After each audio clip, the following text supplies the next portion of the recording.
우리 15장, 사도행전 15장 말씀 같이 펴시고 봅니다. 자, 예루살렘에서 있었던 그 첫 번째 우리 종교 회의라고 할 수 있죠. 기독교 공회에 대해서 오늘 같이 나누고자 합니다. 오늘과 다음 시간에 걸쳐서 이 사도행전 15장은 여러 면에서 사도행전의 중심장이라고 할 수 있습니다. 중간에 딱 위치해 있고요.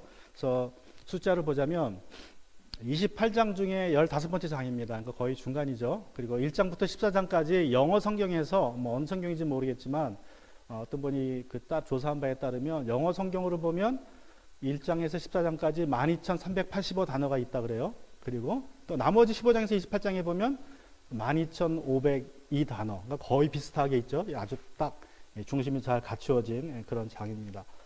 내용적인 면에서도 15장이 중간입니다. 어떤 내용이냐면 14장까지의 핵심 인물은 누구이죠? 기억나시는 인물이?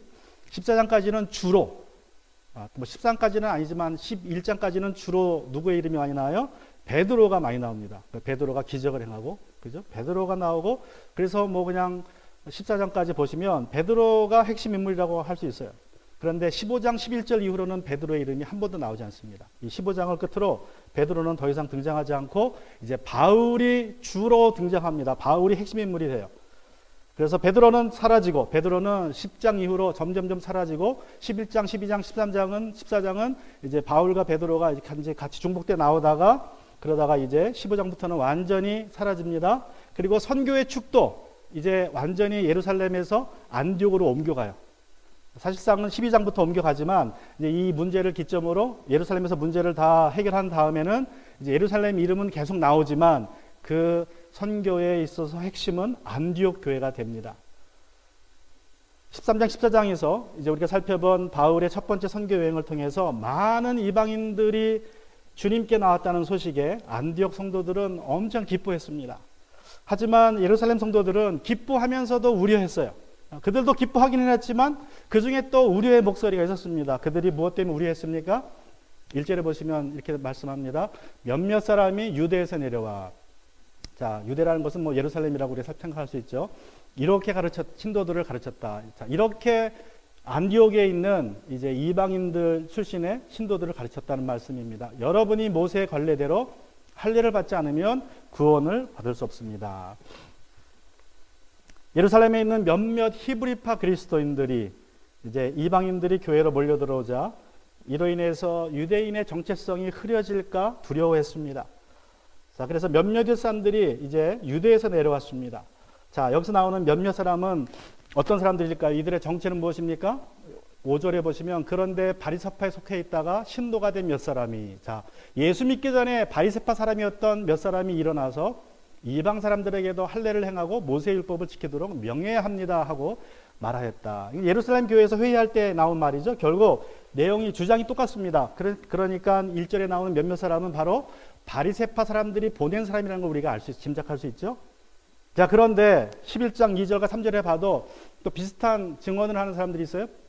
그래서 베드로가 예루살렘에 올라왔을 때에 할례 받은 사람들이 그러니까 이제 베드로가 10장에서 고넬료와 그 가족들에게 성령을 이제 줄 수 있도록 성령을 받는 것을 목격하고 침례준 이후에 예루살렘에 돌아왔을 때 할례를 받은 사람들이 당신은 할례를 받지 않은 사람들의 집에 들어가서 그들과 함께 음식을 먹은 사람이 하고 그를 나무랬다.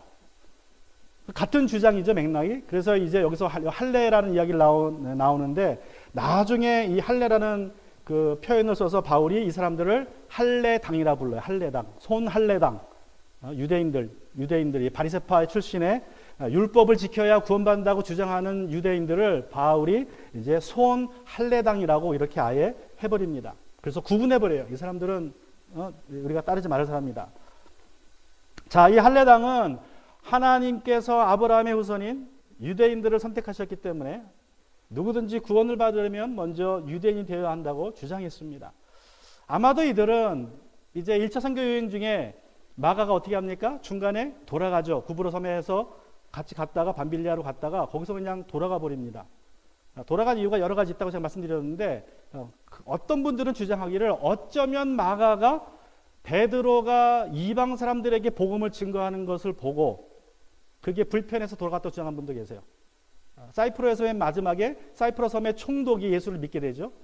이제 거기에 충격받아서 마가가 돌아갈 수도 있었다라고 주장하는 분들도 계세요. 그래서 어쩌면 그게 사실이라면 마가가 이제 돌아가서 뭐 했겠습니까? 야, 내가 바울하고 바나바를 추사했는데 이방 사람들이 예수 믿습니다. 총독도 나왔습니다. 총독도 예수 믿었습니다. 그랬더니 이 총독의 통제를 받고 있는 히브리파 사람들이 예루살렘에서 충격을 먹었다. 그런 말이죠.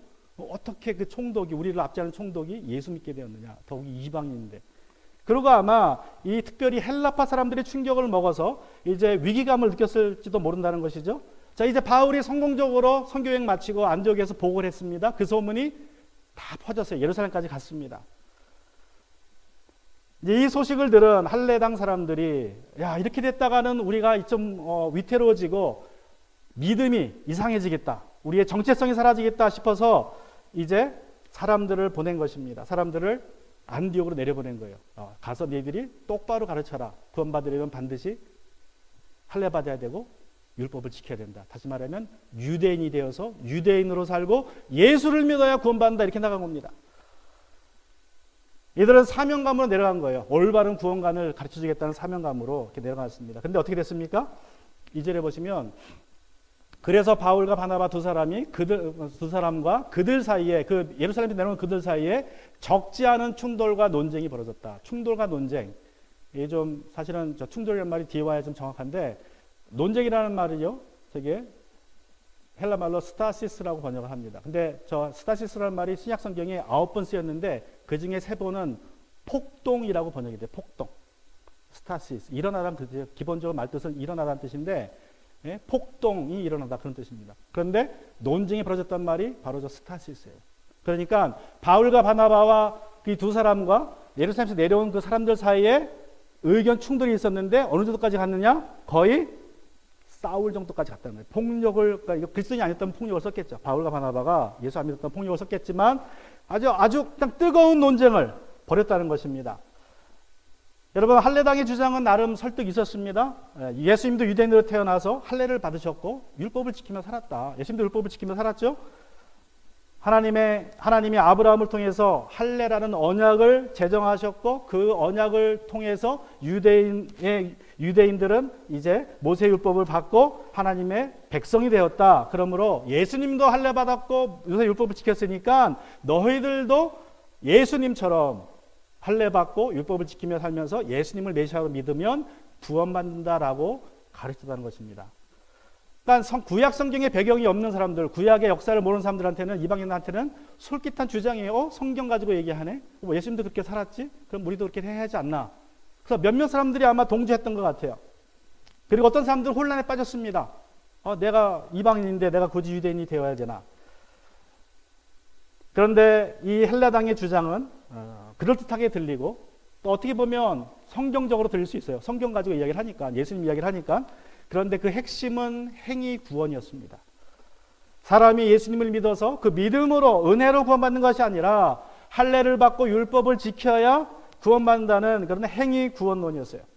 안디옥 교회의 리더들이 이걸 간파했습니다. 특별히 바나바와 바울이. 그리고 이 문제를 근본적으로 영구적으로 해결하고자 했어요. 사실 안디옥 교회가 이방인들이 주로 모인 교회이기 때문에 그 몇 명 내려왔으면 투표해서 쫓아내면 그만입니다. 그죠? 교회가 회의해서 당신들의 가르침은 이단이요, 손드십시오. 그래가지고 다 만장일치나 아니면 다수결로 결정 내려버리고 쫓아버릴 수도 있었어요. 그러면 문제가 해결되지만 바울과 바나바 안디옥 교회가 생각하기를 이거는 그렇게 해결할 문제가 아니다. 이건 너무나 근본적인 문제고, 그리고 그렇게 하면 어떤 일이 벌어져요?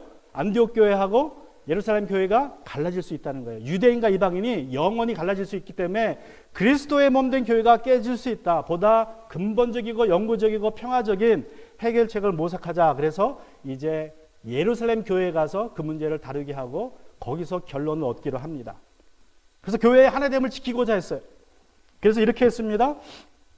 2절에 보시면 드디어 안디옥 교회는 이 문제로 바울과 바나바와 신도들 가운데 몇 사람을 예루살렘으로 올라가게 해서 사도들과 장로들을 찾아보게 하였다. 자, 사도들과 장로들이라는 것은, 여기서 사도라는 것은 예수님의 12사도를 이야기합니다. 예수님 12제자. 야고보는 이미 죽었으니까, 이제 요한의 형제 야고보는 죽었으니까 아마 11명이 있었을 것이고, 11명 중에서 몇 명은 어쩌면 이미 선교를 떠나서 12명은 다 있지 않았을 것 같아요. 어쨌든 그 사도들은 12사도고 장로들은 이제 그 교회의 지도자를 말합니다. 사도가 아닌 교회의 지도자들. 사도가 아닌 지도자들 말합니다. 자, 찾아보게 하였다. 그들은 교회의 전송을 받고 떠나서 페니키아와 사마리아를 거쳐가면서 이방 사람들이 회개한 일을 이야기하였다. 그리하여 그들은 그곳의 모든 신도들을 매우 기쁘게 하였다. 자, 지도를 보여드리면 이렇습니다. 이 큰 지도인데 이제 여기가 선교여행 갔던 지대고 여기가 안디옥 교회입니다. 여기서 이제 여기까지 내려온 거예요. 이 지도를 좀 크게 확대해드리면 이렇습니다. 여기 안디옥에서부터 예루살렘까지 이게 한 250마일이라 그래요. 250마일. 그러니까 요게 페니키아 지역이라 그래요. 페니키아. 우리 옛날 계획성경에 뭐라 그러죠? 제가 잊어먹었는데 페니키아라 그러고 이제 요게 갈릴리 지역인데 요 해안선을 타고 여행을 한 것 같아요. 근데 요 지역에는 이미 교회들이 많이 있었습니다. 헬라파 유대인들이 안디옥으로 도망가면서 교회를 막 세웠죠. 빌립도 세우고. 그래서 교회가 많이 있어서 그 교회를 거쳐 내려오면서 바울과 바나바가 이제 선교복을 한 거예요. 그랬더니 그 결론이 뭡니까? 그 결론이 그들이 그곳의 모든 신도들을 매우 기쁘게 했다. 자, 이방 사람들이 회개했다는 소식을 듣고 기뻐했습니다. 그들이. 왜 기뻐했습니까? 뭐 쉽게 얘기하면 하나님의 기쁨에 참여했기 때문에 기쁜 거예요. 하나님 아버지가 기뻐하시니까 자기들도 기뻐한 겁니다. 그런데 하나님 아버지가 가장 기뻐하는 일이 무엇입니까? 우리 하나님 아버지께서 가장 기뻐하시는 일이 무엇입니까? 우리 누가복음 15장에 보면 세 가지 비유가 나오죠. 아주 잘 알려진 세 가지 비유가 나옵니다. 잃어버린 양의 비유와 잃어버린 드라크마의 비유와 잃어버린 아들의 비유, 탕자의 비유가 나옵니다. 이 세 가지 비유를 예수님이 말씀하시면서 세 가지 비유의 결론마다 반복하시는 말씀이 있어요. 15장 7절을 보면 내가 너희에게 말한다. 이와 같이 하늘에서는 회개할 것이 없는 의인 99보다 회개하는 죄인 한 사람을 두고 더 기뻐할 것이다. 잃어버린 한 마리의 양을 찾아와서 되돌아와서 잔치를 벌인 목자처럼 죄인 하나가 회개하고 돌아오면 하나님 다 기뻐할 거다. 이게 결론이고, 두 번째 잃어버린 드라크마의 비유의 결론은 내가 너에게 말한다. 이와 같이 회개하는 죄인 한 사람을 두고 하나님의 천사들이 기뻐할 것이다. 그리고 잃어버린 탕자의 비유는 그 결론이 이것입니다. 마지막 구절은 너의 이 아우는 죽었다가 살아났고 내가 잃었다가 되찾았으니 즐기며 기뻐하는 것이 마땅하다. 여러분, 우리 하나님의 기쁨은 죄인이 돌아오는 거예요. 한 영혼이 회개하고 돌아올 때에 하나님은 기뻐하십니다. 바로 그 기쁨에 페니키아와 사마리아 교회의 성도들이 동참했어요. 그래서 그들도 기뻐했다는 것입니다. 하나님의 아버지 기쁨이 자신들의 기쁨이 된 것입니다. 여러분, 우리가 이 하나님 아버지의 기쁨에 동참한다는 것은 곧 내가 하나님의 자녀라는 하나의 큰 증거입니다. 여러 가지 증거가 있지만 그 중에 하나가 정말 영원히 구원받아서 하나님이 기뻐할 때 나도 기뻐하는 것이 내가 구원받은 증거예요. 여러분의 기쁨은 무엇입니까? 여러분, 우리가 살면서 우리의 기쁨은 무엇입니까? 저는 돌이켜보니까 아이들이 공부 잘하고 상 받아오면 기뻤어요. 저는 뭔가 새로운 걸 사면 기뻤습니다. 이것도 기쁘지만 정말 우리가 기뻐할 것은 어떤 기쁨이에요? 내 월급이 올라가는 것도 기쁨이고, 새 집 산 것도 기쁨이고, 자동차 산 것도 기쁨이고, 결혼한 것도 기쁨이고, 다 기쁨이지만 정말 우리가 나를 기쁘게 하는 것은 한 영혼이 구원받고 돌아오는 것이 나의 기쁨, 최상의 기쁨이 되는데, 그것이 바로 내가 구원받았다는, 내가 지금 영적으로 건강하다는 증거라고 우리 할 수 있습니다. 여러분 주변에 회개할 사람이 누구입니까? 여러분이 눈물로 씨를 뿌리면서 복음을 심으면 기쁨으로 단을 거두게 될 줄로 믿습니다. 그것이 하나님의 기쁨에 동참하는 방법입니다. 또 4절과 5절을 보시면 예루살렘에 이르러서 그들은 교회와 사도들과 장로들에게 환영을 받고, 또 교회라는 것은 교회 회중 전체를 말하고 사도는 12사도, 장로들은 지도자를 말하죠. 하나님께서 그들과 함께 하신 일들을 모두 보고하였다. 자, 그런데 바리새파에 속하였다가 신도가 된 몇 사람이 일어나서 이방 사람들에게도 할례를 행하고 모세 율법을 지키도록 명해야 합니다 하고 말하였다. 자, 이 할례당 바리새파 사람들 출신의 사람들이, 성도들이 여전히 바울과 바나바에게 똑같은 주장을 합니다. 이방 사람들도 할례를 받아야 됩니다. 모세 율법을 지켜야 합니다. 즉 구원받기 위해서는 뭐 해야 된다는 거죠? 말씀드린 것처럼 이방인은 유대인이 되어야 합니다. 예수님에 대한 믿음으로만 구원받을 수 없습니다. 우리 바리새파 사람들의 장점이 있습니다. 그들의 장점은 무엇입니까? 성경의 신약 성경에 보면 바리새파의 장점은 율법에 대한 열심이에요. 율법에 대한 열심이 특심입니다. 바울도 얘기하죠. 나는 열심이 특심이어서 율법을 못 지킨 게 없다 그랬어요. 나는 율법으로 보면 안전하다. 여러분, 바리새인들은 아주 철저하게 우리의 상상을 초월해서 율법을 지켰습니다. 지금도 아주 보수적인 유대인들은 그렇게 하고 있어요. 우리의 상상을 초월할 정도로 율법을 지킵니다. 뭐 안식일 일하는 거 안 하는 것은 다 뭐 말할 것도 없고요. 안식일에 죽을 병이 걸려도 응급처치만 해주지 안식일에 살려주지 않습니다. 피 흘리면 그냥 분대로 감싸주고 끝이에요. 수술 안 해줘요. 안식일 일하지 말라 그래서. 자, 이렇게 열심히 이들이 율법을 지켰습니다. 율법을 지키는 것이 이들의 장점이었어요. 그런데 문제는 이들은 자신들의 장점으로 사람들을 판단했습니다. 율법에 무지하거나 율법을 지켜야 하는 사람들은 정죄했습니다. 죄인이라고. 그리고 자신들은 가장 거룩한 사람이고 하나님께 사랑받는 사람들이라고 착각했습니다. 여러분, 우리도 바리새인들과 같이 실수를 범할 때가 많습니다. 똑같은 실수를 범할 때가 많습니다. 우리는 보통 내가 잘하는 것 가지고 남을 판단해요. 내가 잘하는 것 가지고. 그죠? 헌금 많이 하면 헌금으로 판단하게 되고, 기도 많이 하면 기도로 판단하게 되고, 사역을 열심히 하면 사역으로 판단하게 되고, 또 음식을 잘하면 음식으로 판단하고, 하여튼 내가 잘하는 것 가지고 판단합니다. 미용사들은 교회 오면 목사님 머리부터 본다 그래요. 머리가 오늘 제대로 됐네. 옷 파는 사람들은 뭐부터 볼까요? 넥타이부터 봅니다. 목사님 넥타이 오늘 참 잘 어울리네. 신발 파는 사람들은 뭘 볼까요? 구두를 봅니다. 악수할 때 구두를 쳐다보면서 오늘은 구두가 제대로 닦였나. 우리 목사들은 뭘로 판단할까요? 여러분 상상에 맡기겠습니다. 하여튼 다 각자가 자기 잘하는 거 가지고 판단해요. 남을. 저것도 못하네, 저것도 못하네. 그러면서. 근데 문제는 그렇게 하면 안 된다는 겁니다. 바리새인들이 지금 여기서 그런 실수를 반복하는 거예요. 분명히 율법으로는 구원받지 못하는데 여전히 옛날 과거에 묶여서 자기들이 잘한 것 가지고 판단하는 겁니다. 자, 그래서 어떻게 했습니까? 예루살렘 교회에서 6절에 가면 사도들과 장로들이 이 문제를 다루려고 모였다. 자, 사도들과 장로들, 교회 리더들이 모였습니다. 자, 이들이 모여서 무엇을 했습니까? 7절에 바로 보면 많은 논쟁을 한 뒤에, 자, 이들이 모여서 첫 번째 한 일이 기도한 일이 아니에요. 흥미롭게. 우리 같았으면 기도 먼저 할 텐데 믿음이 없어가지고 기도를 안 했나 봐요. 기도를 안 하고 뭐 했어요? 논쟁을 많이 했어요. 논쟁. 여러분, 우리가 기도할 때도 있습니다. 그러나 서로 말할 때도 있어야 되는 거예요. 왜 그래요? 서로 생각이 다르니까. 여러분, 기도한다고 그 생각이 알려지는 거 아닙니다. 말을 해서 서로의 백그라운드를 알고 서로가 뭐 생각하나, 어떻게 어떤 어려움이 있나를 서로 백그라운드가 뭔지를 말로 나눌 필요가 있다는 거예요. 하나님께 얘기하면 하나님 우리에게 말씀하시지만 상대방의 문제는 알 수 없어요. 그래서 이들이 먼저 한 일은 기도한 일이 아니라 논쟁을 많이 했다 그래요. 많은 논쟁. 많은 논쟁이라는 말은 이렇게 해석할 수 있죠. 거기에 모인 사람들은 누구나 원하면 다 손들고 말할 수 있도록 했었다는 거예요.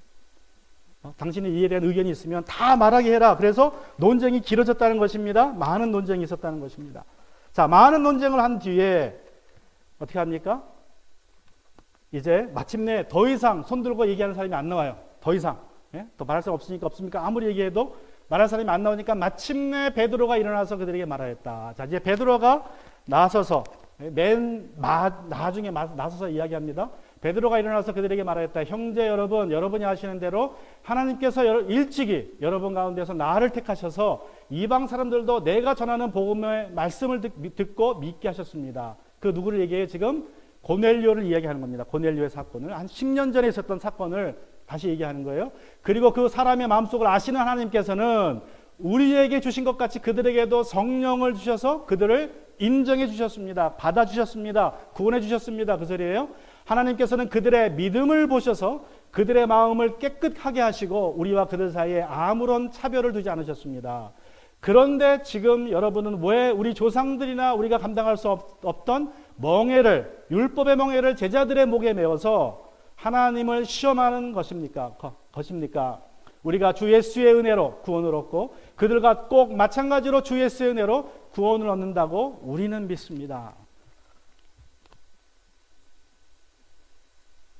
여러분, 베드로는 무엇을 말하고 있습니까? 여기서 베드로는 자신의 이제 경험을 근거로 말하고 있어요. 10년 전에 있었던 고넬료의 성령 받는 사건과 하나님께서 고넬료와 그 식구들에게 성령을 부어주시고 구원에 이르게 하신 것을 이제 나누고 있습니다. 그러면서 하나님께서 그들에게 성령을 주셨다는 것은 또 우리에게 오순절 성령을 주신 것처럼 그들이나 우리나 구원받는 데 있어서 차별이 없는 거다. 하나님이 그들의 마음을 보시고 받아주신 것이다. 그러므로 그들을 율법의 멍에를 그들에게 지우는 것은 하나님의 뜻이 아니라는 결론을 내립니다. 자신의 경험에 의해서, 경험에 근거한 결론을 내립니다. 자, 그러자 잠잠해졌죠, 사람들이. 그리고 그들은 바나바와 바울이 하나님께서 자기들을 통하여 이방 사람들 가운데 행하신 온갖 표징과 놀라운 일들을 보고하는 것을 들었다. 자, 베드로가 먼저 얘기해서 잠잠해지니까 바나바와 바울이 일어나서 또 자기들의 경험을 얘기해요. 선교 경험을, 복을 얘기합니다. 근데 중요한 것은 자, 그 자기 경험을 얘기하지만 하나님께서 자기를 통해서 하신 일을 이야기하는 거예요. 베드로도 마찬가지입니다. 베드로도 내가 성령 받게 했고 내가 구원하겠다는 게 아니라 하나님께서 나를 통해서 이렇게 일하셨습니다를 이야기했죠.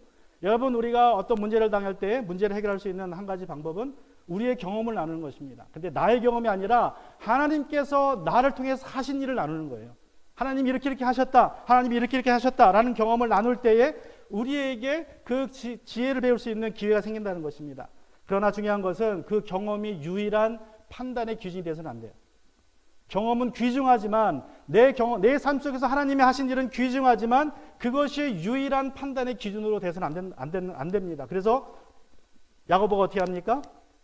13절 보시면 바나바와 바울이 말을 마친 뒤에 야고보가 대답하였다. 형제 여러분, 내 말을 들어보십시오. 자, 이제 야고보가 등장합니다. 예수님의 젖동생 야고보입니다. 몇 번째 동생인지 모르겠지만 예수님의 동생. 야고보는 여러분이 아시는 것처럼 처음부터 예수님을 메시아라고 믿지 않았습니다.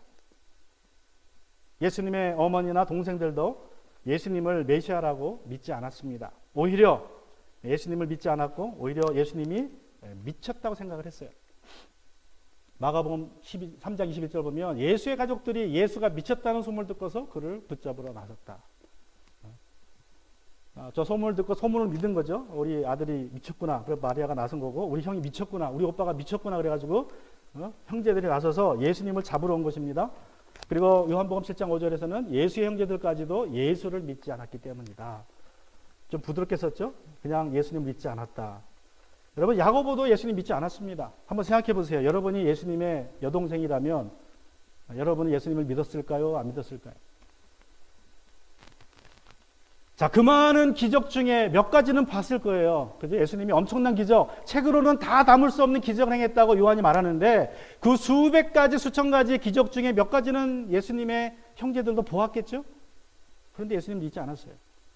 그 많은 설교 중에 몇 개는 들었겠죠? 그런데 예수님 믿지 않았습니다. 이게 어찌 된 일입니까? 자, 그러면 언제 이 야고보가 예수님을 믿게 되었습니까? 언제 마리아가 예수님을 믿게 되었어요?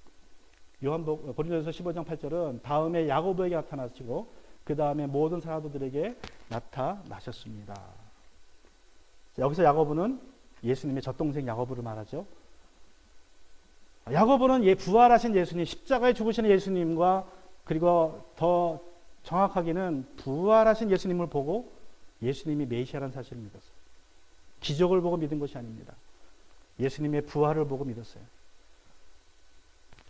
여러분, 우리가 전도하기가 무척 어렵습니다. 특별히 가까운 사람들은 전도가 더 힘들죠. 근데 이들을 전도하는 방법 중에 하나, 사실 예수님도 실패하신 거 어떻게 보면 그때 그 전까지는 기적을 행해도 안 믿고 설교를 아무리 잘해도 안 믿습니다. 근데 예수님이 죽었다 살아나니까 믿었어요. 마찬가지입니다. 우리가 가까운 사람 전도하는 방법은 내가 죽고 예수가 살아나야 돼요.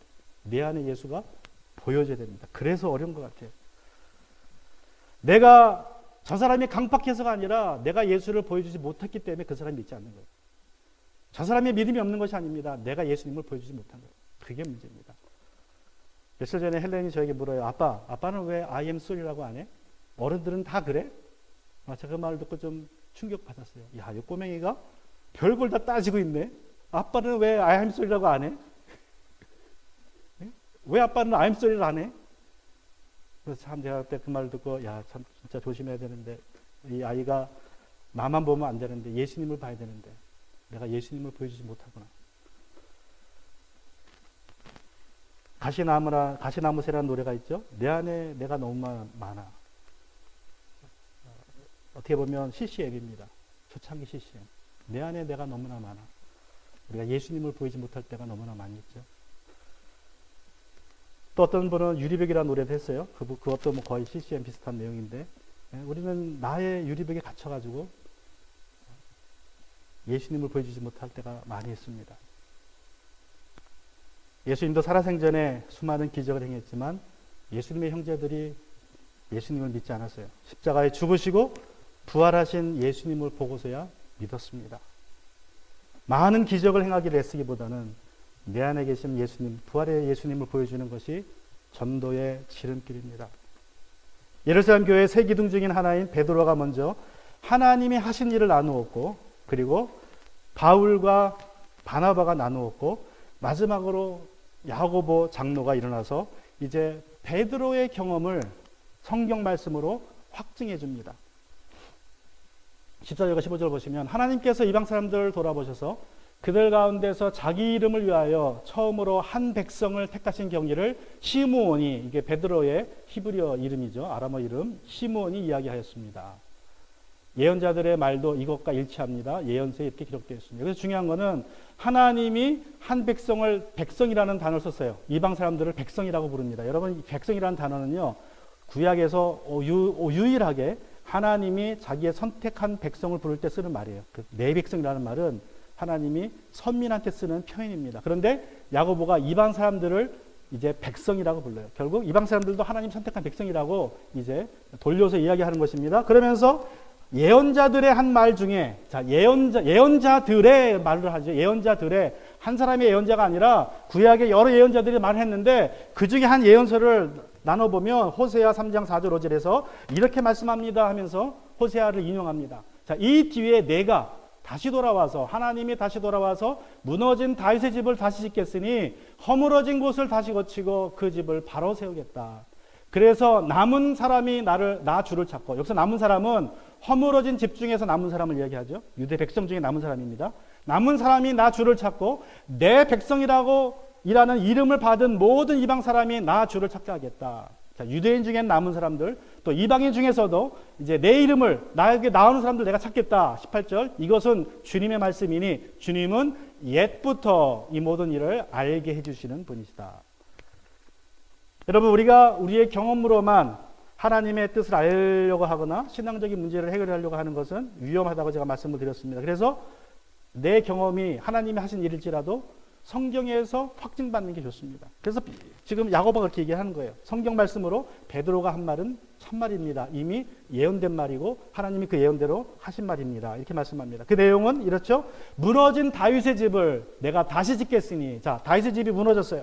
이스라엘이 배교했습니다. 그래서 하나님이 그걸 무너뜨렸습니다. 다 포로로 가게 하셨습니다. 그러나 내가 다시 짓겠으니, 내가 다시 돌아와서 무너진 다윗의 집을 다시 짓겠으니, 다시 세우겠으니, 예수님이 다시 오신다. 예수님을 다윗의 족속 중에 오시게 한다는 말씀이죠. 허물어진 것을 다시 고치고 그 집을 바로 세우겠다. 자, 예수님이 하신 일이에요. 스가랴서 2장 11절과 또 이사야 2장 2절, 45장 22절에 보면 그 예언들이 이렇게 나와 있어요. 그날에 많은 이방 백성들이 주님께 와서 그의 백성이 될 것이며 주님께서 예루살렘에 머물면서 너희와 함께 할 것이다. 그때에야 너희는 만군의 주님께서 나를 너희에게 보내셨음을 알게 될 것이라고 말씀하셨습니다. 이사야 2장 2장 마지막 때에 예수님 때라는 소리죠. 그리고 지금까지 주님의 성전이 서 있는 산이 모든 산 가운데서 으뜸 가는 산이 될 것이며 모든 언덕보다 높이 섰을 것이니 모든 민족이 물 밀듯이 그리로 모여들 것이다. 45장 22절, 땅끝까지 흩어져 있는 사람들아 모두 나에게 돌아와서 구원을 받아라. 여기서 말하는 사람들은 이방인을 얘기합니다. 흩어진 사람들이 아니라 내가 하나님이며 나밖에 다른 신이 없기 때문이다. 여러분, 다윗의 자손들, 이스라엘 백성들은 하나님의 선민이었음에도 불구하고 우상 숭배로 하나님과 우상을 겸하여 섬겨서 망했습니다. 그래서 다윗의 집이 무너졌습니다. 그런데 그 다윗의 집이 무너짐을 통하여서 하나님은 이방인들을 구원하셨어요.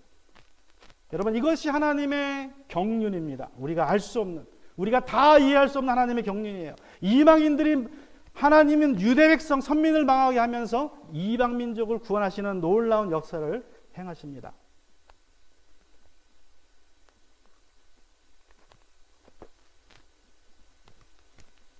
이 이야기를 통해서 우리가 알 수 있는 것은 우리가 잘 아는 것처럼 하나님은 모든 일을 합력해서 선을 이루시는 분이라는 것을 우리가 다시 한번 확인하게 됩니다. 이스라엘 백성이 실패했지만 그 실패를 통해서 유대인의 구원이 이루어졌어요. 우리 이방인들의 구원이 이루어졌어요. 내가 실패하더라도, 실수하더라도, 심지어 내가 죄를 짓더라도 하나님은 그것을 통해서 선을 이루시는 분입니다. 그게 하나님의 경륜입니다. 우리가 다 이해할 수 없어요. 그냥 믿어야 되고 따라야 됩니다. 3M의 포스트잇이라는 노란 딱지가 있습니다. 근데 이 노란 그 노트는 실수로 만들어진 상품이에요, 실수. 근데 이 실수로 만들어진 상품이 미국에서 매년 $1 빌리언 매출을 올린다 그래요. 엄청난 액수죠. 1969년 스펜서 실버라는 박사가 3M 회사로부터 슈퍼글루를 만들어 달라는 요청을 받습니다. 그런데 만들다가 실수로 잘못 만들어서 슈퍼글루는 안 나오고 접착력이 거의 없는 글루를 만들어 버렸어요. 슈퍼글루를 만들려고 했는데 접착력이 거의 없는 글루를 만들었는데 희한하게 이 글루는 다른 데 붙질 않아요. 쉽게 떴다 붙였다 할 수 있어요. 그래서 이 사람이 내가 실수로 이거 만들었지만 이거 쓸모가 있겠다 그래서 그 후 5년 동안 광고를 합니다. 이런 글루를 내가 만들었습니다. 근데 아무도 관심 안 가져요. 3M도 관심 안 갖고 아무도 관심 안 갖다가 우연히 1974년에 아트 프레이라는 사람이 제가 여기다 안 적어놨네요. 아까 뭐 보셨으니까 아트 프레이라는 사람이 우연히 그 강의를 세미나를 듣고 저거 잘하면 내가 성가대 하는데 성가대 찬양에 그 책갈피를 쓰면 좋겠다. 붙였다 떼다 할 수 있으니까 넘기기도 편하고 때도 접착제가 남아있지 않으니까 굉장히 좋겠다 싶어서 아이디어를 제공해요. 그래서 나온 게 포스트잇이에요. 그런데 왜 노란색이냐? 이 포스트잇을 처음 이렇게 씌워내야 되는데 종이가 안 보여요. 보니까 노란색 종이가 있어서 걷다 했대요. 그래서 노란색으로 나온 거랍니다. 실수로 나온 거예요. 아주 실수로. 그런데 이 실수로 나온 상품이 $1 빌리언 만들어내는 엄청난 사업이 된 겁니다. 그러니까 인간은 때때로 실수로 저런 일을 해요. 놀라운 일을 하지만 우리 하나님에게는 우연이 없습니다. 나는 실수해도 하나님이 내 실수를 통해서도 선을 이루세요. 나에게 선을 이루시고 하나님 나라의 선을 이루십니다. 여러분, 하나님에게는 우연이 없어요. 여러분이 미국에 사시게 되는 것도, 여러분이 멜번에 사시게 되는 것도, 여러분이 이 교회에 나오게 되는 것도 다 우연이 아니라고 저는 믿습니다. 다 하나님의 뜻입니다. 아까 영어 설교할 때도 제가 얘기했지만 we mess up. 우리는 다 망치지만 God makes up. 하나님은 다 제대로 만드실 수 있어요. 성경을 봐도 그렇습니다. 모세는 자기 분에 못 이겨서 이집트 사람을 죽여버렸어요. 살인죄를 졌습니다. 자기 동족을 괴롭히는 이 이집트 10장을 보고 때려 죽였어요. 울분에 못 이겨서. 결국 그 사건이 발각돼서 어떻게 합니까? 광야로 도망갑니다. 인생 망친 거죠. 왕자가. 하루아침에 광야 가서 목자가 됐어요. 양을 다치는 목자가. 사람을 다스려야 할 사람이 망해가지고 광야에 가서 그것도 40년 동안. 그런데 하나님은 그 모세의 실수를 통해서 나중에 이스라엘 백성을 광야로 인도하는 놀라운 일을 하십니다.